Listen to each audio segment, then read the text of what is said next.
రేవంత్ రెడ్డికి అందాల పోటీల మీద ఉన్న శ్రద్ధ రైతుల మీద లేకపోవడం సిగ్గుచేటన్నారు హరీష్ రావు. ఓవైపు అకాల వర్షాలకు ధాన్యం తడుస్తుంటే రేవంత్ మాత్రం అందాల పోటీల వెనుక పరిగెత్తుతున్నారని మండిపడ్డారు.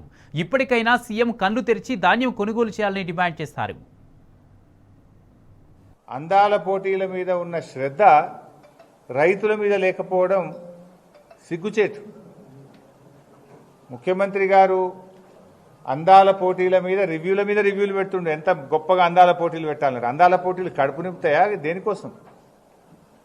ఒకవైపు రాష్ట్రంలో రైతులు పిట్టల్లాగా రాలిపోతా ఉన్నారు. ధాన్య కుప్పల మీద రైతులు చనిపోతా ఉన్నారు.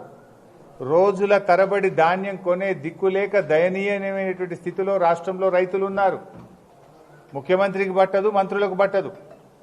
ఇప్పటికైనా మేము ప్రభుత్వాన్ని కోరేది ఒక్కటే, కళ్ళు తెరవండి. ముఖ్యమంత్రి గారు అందాల పోటీ మీద చేసిన రివ్యూలు చాలు. రైతుల గురించి ఈ ధాన్యం కొనుగోలు మీద రివ్యూ చేయండి. ఇంకా 3 రోజులు వర్షాలున్నాయని వాతావరణ శాఖ హెచ్చరిస్తూ ఉంది. మార్కెట్ యార్డ్లలో ఊర్లలో కుప్పలు వడ్లు అట్లే ఉన్నాయి. సో తడిసిన ధాన్యాన్ని వెంటనే మిల్లులకు పంపించి బాయిల్డ్ రైస్కు ఉపయోగించి రైతుల దగ్గర వడ్లు కొనుగోలు చేయాలని డిమాండ్ చేస్తూ ఉన్నాం.